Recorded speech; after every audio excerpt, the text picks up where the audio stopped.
Hola, ¿cómo están? Bienvenidos. Esta es una edición especial de Eduardo Ledesma Pregunta. Vamos a hablar para recordar un poco lo que pasó en la provincia de Corrientes en el año 1999. Y hoy visitamos a un protagonista de ese episodio de la provincia, que es el arzobispo emérito de la provincia de Corrientes, Monseñor Domingo Salvador Castaño. ¿Cómo le va, padre? ¿Cómo anda? Está muy bien, gracias a Dios. Gracias por recibirnos. Bueno, la gente lo conoce. Monseñor Castaña se ordenó como sacerdote el 4 de diciembre de 1955, como obispo el 29 de diciembre de 1978. Nació el 12 de enero de 1931 en General La Madrid, hace ya 88 años. Entre otras cosas, ¿no? Fue representante de la Iglesia Católica en la Comisión Nacional de Justicia y Paz y miembro del equipo episcopal de Pastoral Social. El 28 de agosto de 1984 fue nombrado obispo de San Nicolás de los Arroyos. En su currículum consta que modificó la estructura de las visitas pastorales a las parroquias de sus diócesis, se quedaba unos días ahí en cada parroquia reuniéndose con la gente que podía. Y entre otras cosas también, que puede ser un antecedente de lo que vamos a hablar, llamó la atención también una homilía de Monseñor Castaña pronunciada en la planta de Somisa durante la crisis de la privatización de esa empresa, en medio de una huelga. El 22 de junio de 1994 fue nombrado arzobispo de Corrientes y asumió el 27 de agosto de ese año, hasta que renunció por cuestiones de edad el 27 de septiembre del año 2007, y desde entonces eligió Corrientes para vivir. Tiene publicado, entre otras cosas, 9 obras que están compiladas en 9 tomos. Esto, padre, es más o menos resumido para televisión, su recorrido hasta acá. Ahora, si usted tuviera que explicar quién es Monseñor Castaña? ¿Quién soy yo? Bueno, como yo dije, me acuerdo en la legislatura el año pasado, yo soy, por la gracia de Dios, soy lo que soy. Por lo tanto, el Señor sabrá explicar quién soy, porque Él, yo creo que sí, su obra, ¿no? Usted convivió con 3 papas. Claro, sí, bueno, con más, porque yo nací el... Claro, pero como obispo empieza con Juan Pablo II. Sí. Como obispo, Juan Pablo II, Benedicto y ahora Francisco. Francisco, sí. ¿Y cómo está llevando esta vida después del pastoreo obligatorio, digamos? Yo creo que mi vida es activa, de otra manera, ¿no? Claro. No me muevo tanto como antes, de un lado para otro. Antes viajaba muchísimo porque me pedían. Claro. Pero ahora ya mis fuerzas no me dan para viajar tanto, ¿no? Pero estoy bien, mentalmente me siento tan joven como antes, o más quizás, más a veces me parece. Y bueno, puedo seguir trabajando intelectualmente, atendiendo gente, mucha gente viene a verme, ¿no? En el 2014 yo le comentaba, yo vino a verlo por otro motivo, y usted me dijo en esa entrevista, y a propósito que lo menciona, ya no vienen a verme como antes, o lo que antes venían. ¿Siguen sin venir? No vienen los que venían. Vienen los que vienen habitualmente, que son gente que requieren de mi ministerio sacerdotal y episcopal, ¿no? ¿Y quiénes eran los que venían y no son vienen? Algunos políticos, ¿no? Durante mi gestión en la Arquidiócesis de Corrientes venían a visitarme muchos los políticos, claro. Muchos, y los que gobernaban también, ¿no? Y bueno, por eso después me tocó mucho la tarea, digamos, de mediar realmente, ¿no? Ujú. No formalmente, sino realmente mediar entre las distintas partes tan difíciles de conciliar a veces, ¿no? Justamente, nosotros vinimos acá convocados para hablar un poco sobre lo que pasó en el 99, porque usted fue un protagonista de ese episodio. Sí. ¿Qué fue lo que pasó en 1999 en Corrientes? Yo creo que se produjo un cambio, ¿no?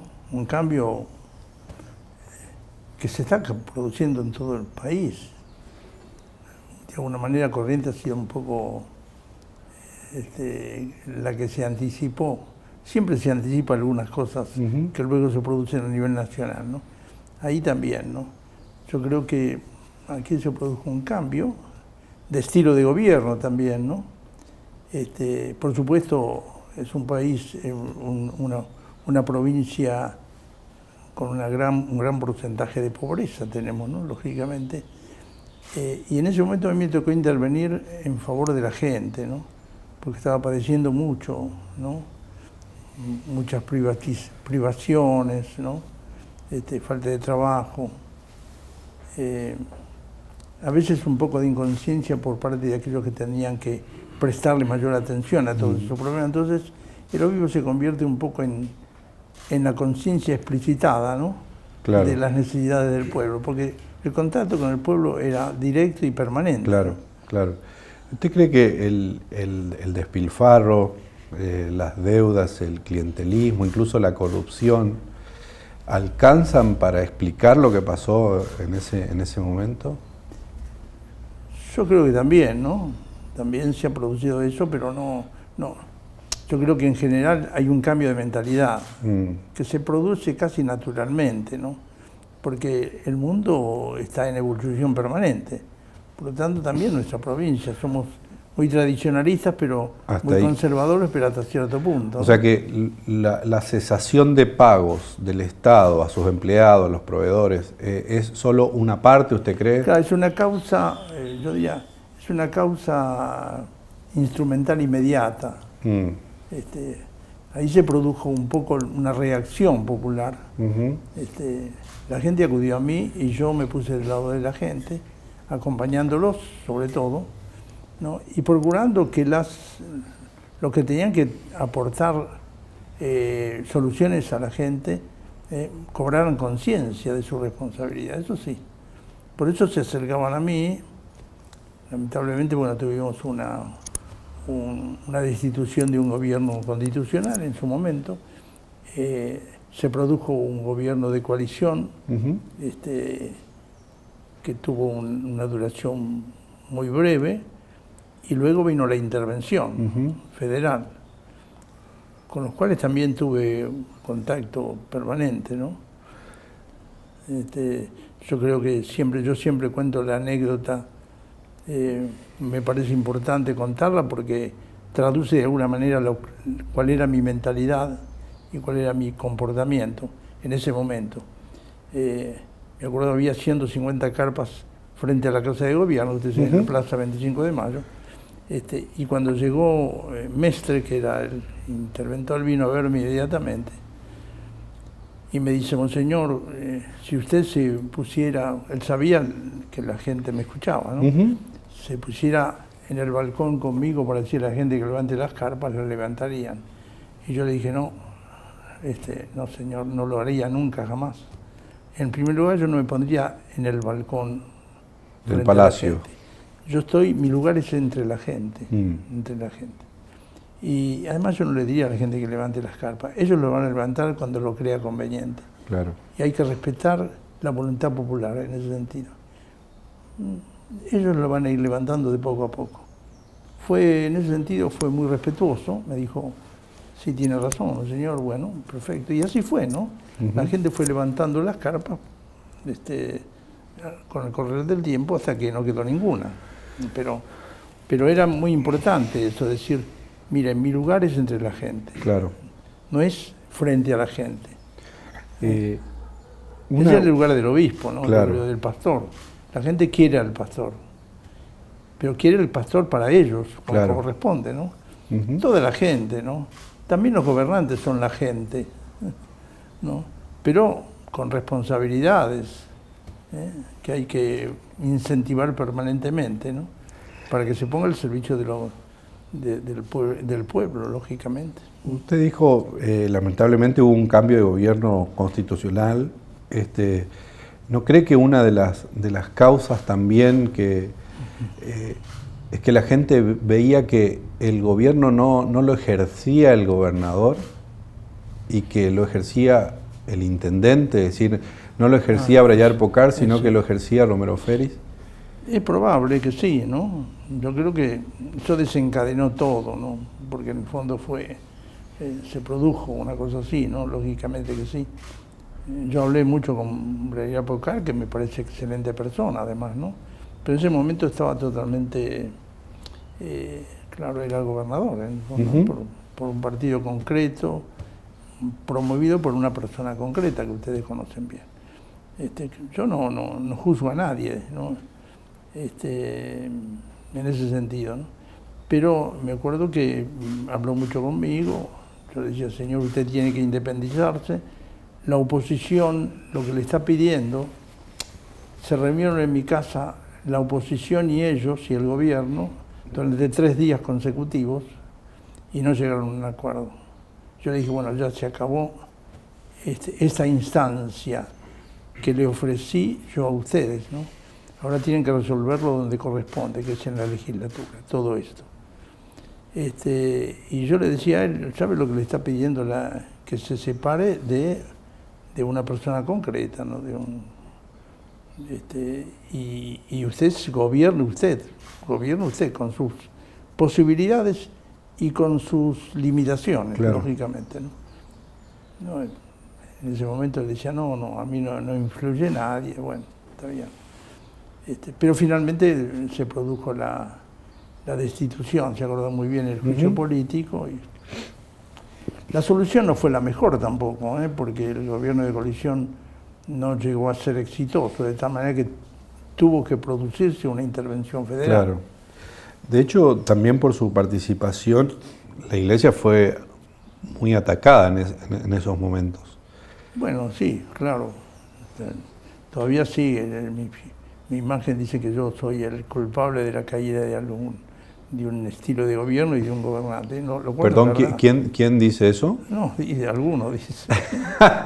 No dice la gente no lo dice, pero algunos lo dicen, ¿no?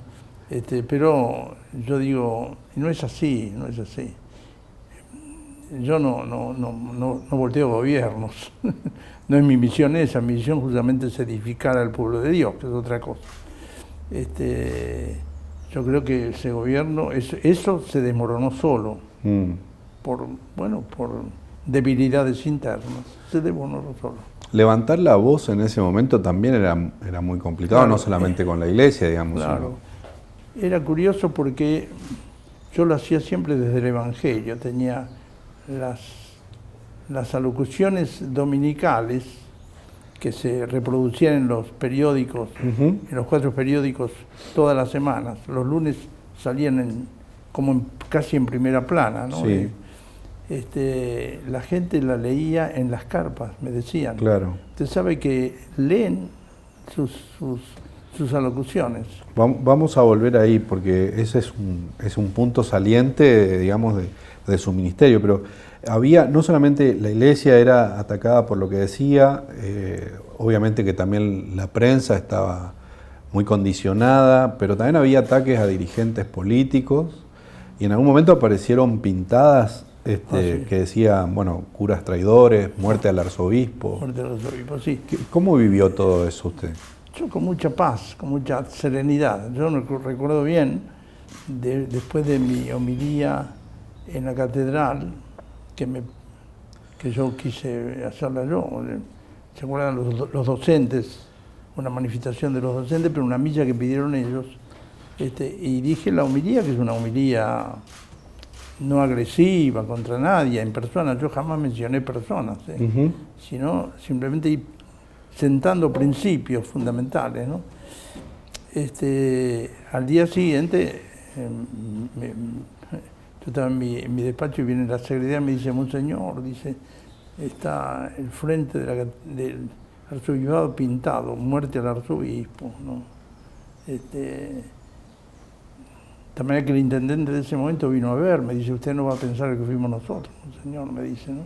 Mire, yo no pienso nada, evidentemente es una mano negra, pero Dios dirá, ¿no? Pero querían borrarlo inmediatamente y yo no les permití. Yo dije, no, hasta el mediodía no tocan mis paredes. Que vengan los periodistas a sacar fotografías, eso sí. Y nosotros también sacamos fotografías, ¿no? Así que está todo registrado gráficamente eso, ¿no?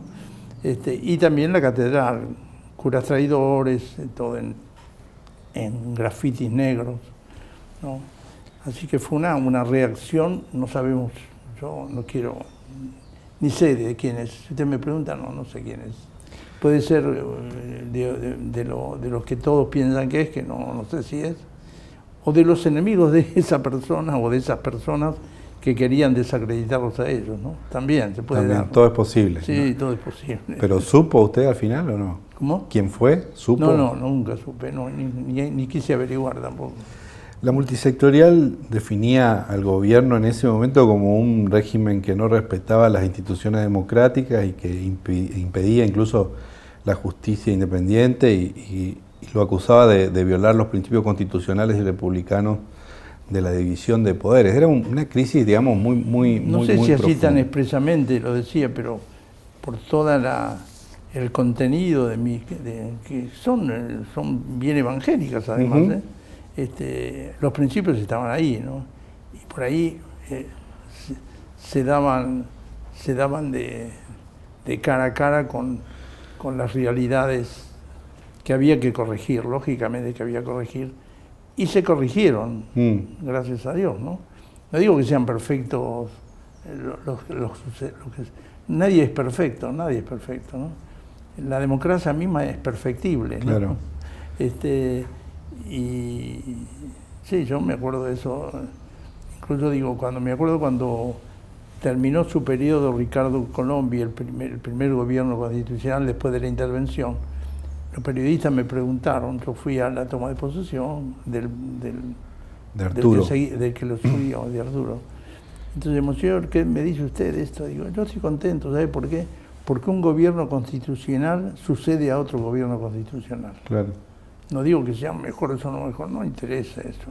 Yo lo diría ahora también, nacionalmente. Claro. Un gobierno constitucional sucede a otro gobierno constitucional. En ese momento se hablaba mucho de una palabra, de un concepto, digamos, que es el de la indefensión económica, ¿no?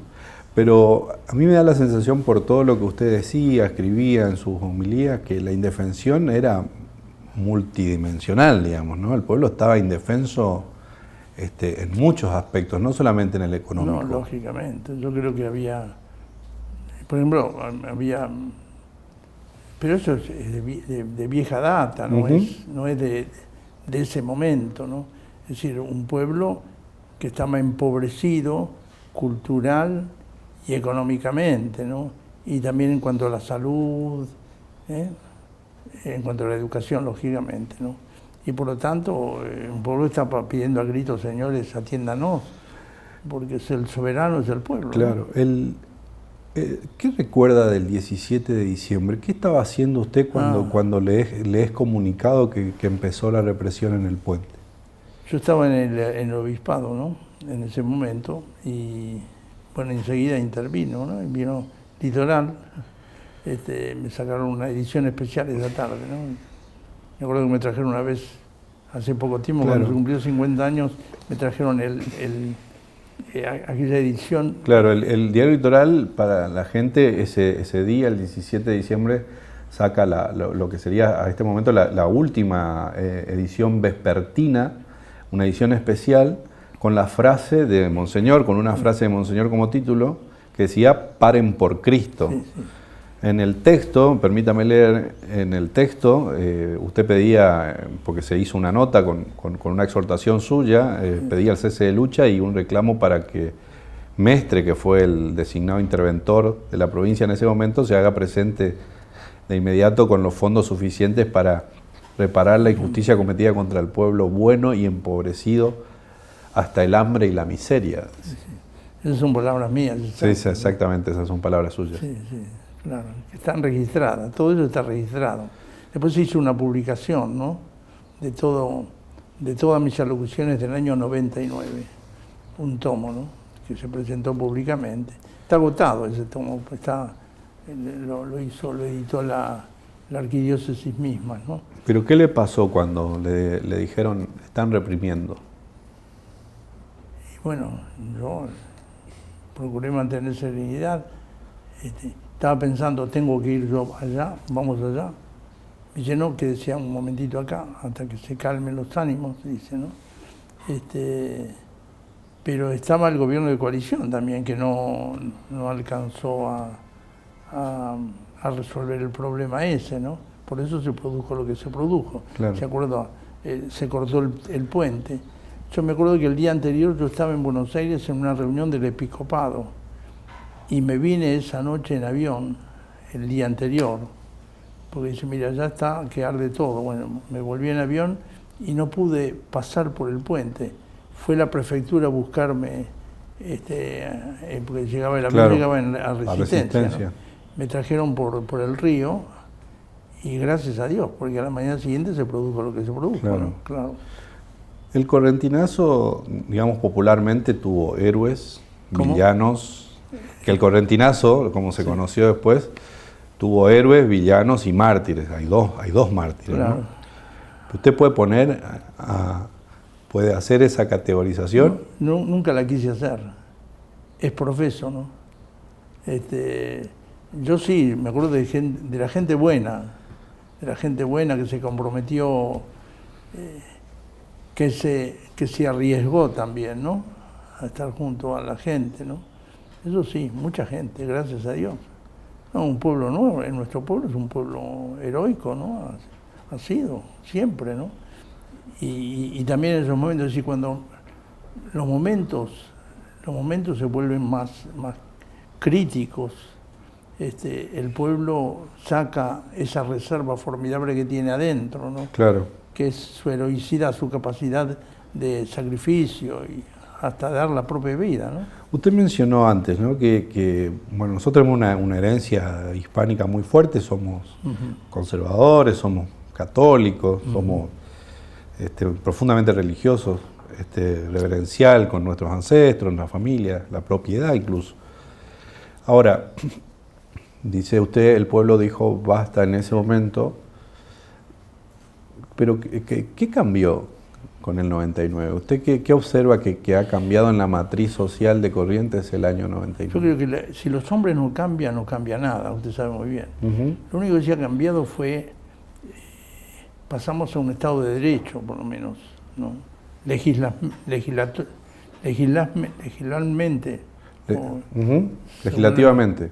Claro, legislativamente. Institucionalmente. ¿No? Por eso yo decía, cuando decía, después de la intervención se produjo las elecciones y un gobierno constitucional, y desde entonces se produce la sucesión de un gobierno tras otro, ¿no? Desde entonces, me parece a mí. Ojalá que sea para siempre, que no volvamos nunca jamás, ¿no?, a motivar, digamos, una intervención federal. Ahora, ¿no le parece que 20 años después es medio poco, digamos, porque los índices de pobreza no cambiaron mucho, estructuralmente este pueblo sigue siendo empobrecido?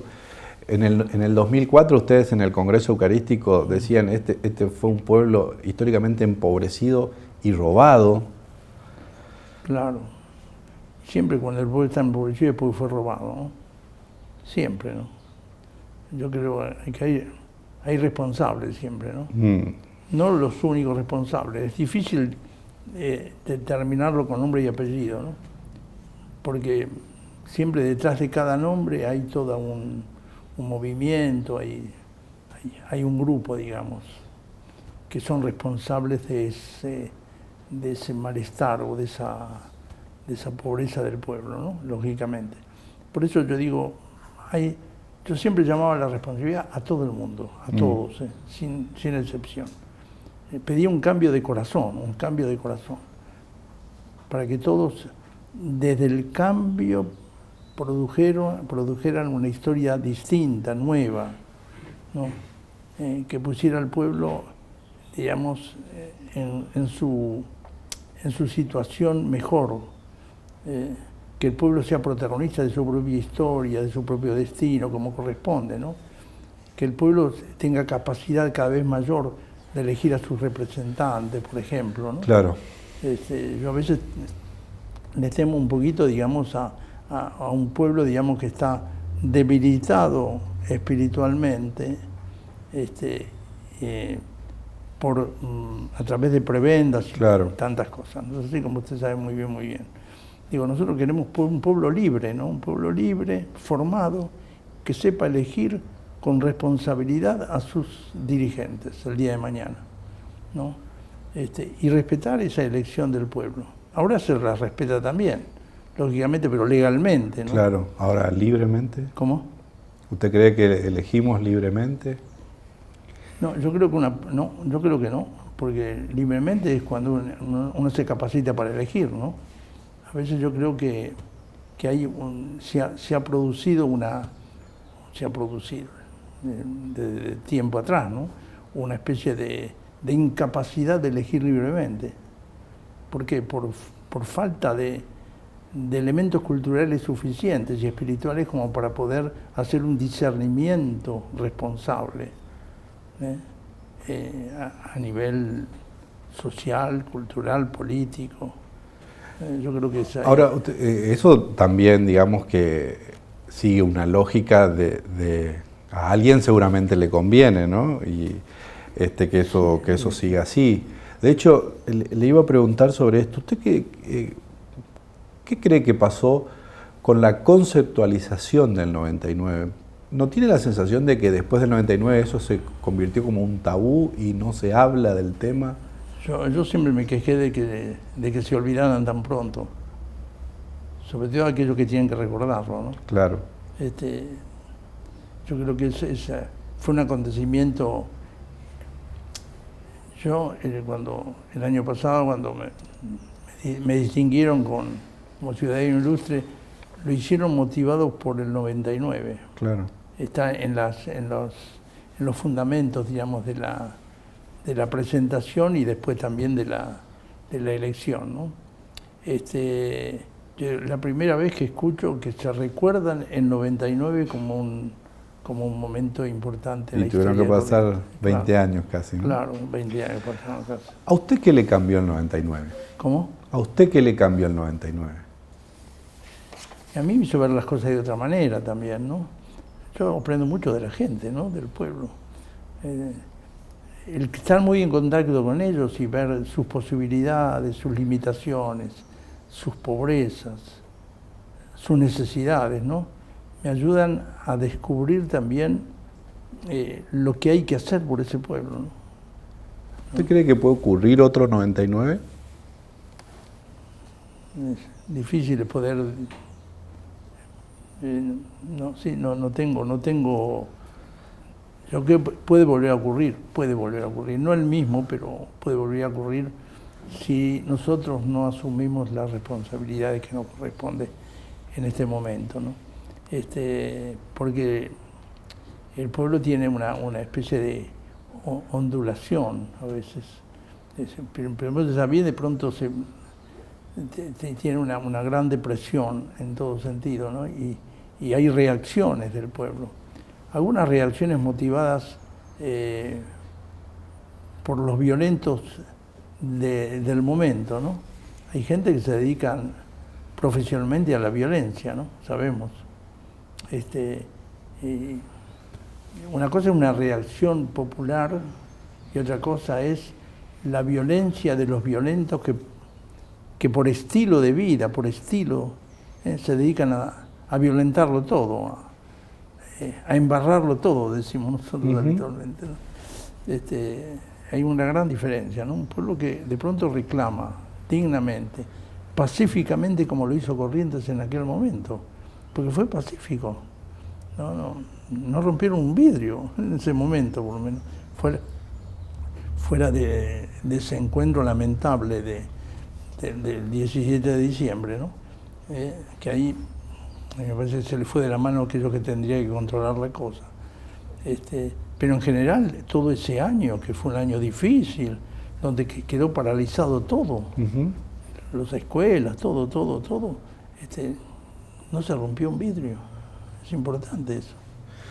Usted mencionó finalmente, decía que íbamos a volver, usted mencionó que usted tenía como una tribuna que excedía el púlpito, porque lo que decía usted aparecía en tapa de casi todos los diarios, en un momento en el que los diarios además generaban la agenda mediática. Usted me dijo alguna vez que, bueno, porque eso es hacer política, ¿no? Podríamos mencionar que es desde la fe, pero hacía política. En un sentido amplio, ¿no? Uh-huh. No de partido, ¿no? Claro. Toda acción que tiende a servir y a modificar lo social y lo cultural es una acción política, siempre, ¿no? En ese sentido, bueno, también la evangelización tiene algo de eso, ¿no? La evangelización no es simplemente dar buenos pensamientos, claro, lindos pensamientos que no repercuten para nadie, ¿no? Sino es responder a las necesidades concretas de un pueblo desde la palabra de Dios. Esa era mi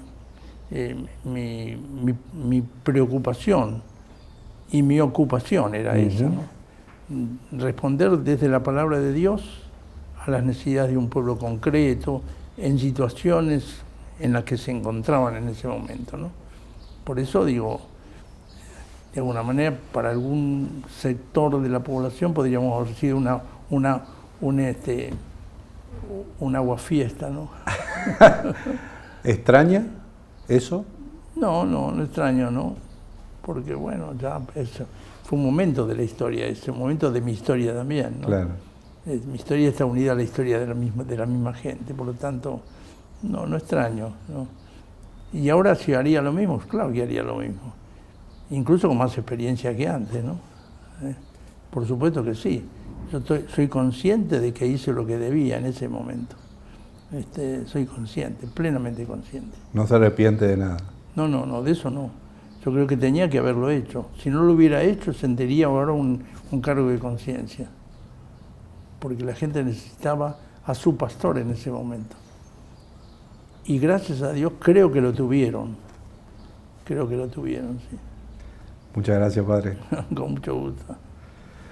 A ustedes también, muchísimas gracias por estar ahí. Esta es un ciclo especial para recordar el año 99 en estas ediciones de diciembre de Eduardo Ledesma Pregunta. Muchísimas gracias y hasta la próxima.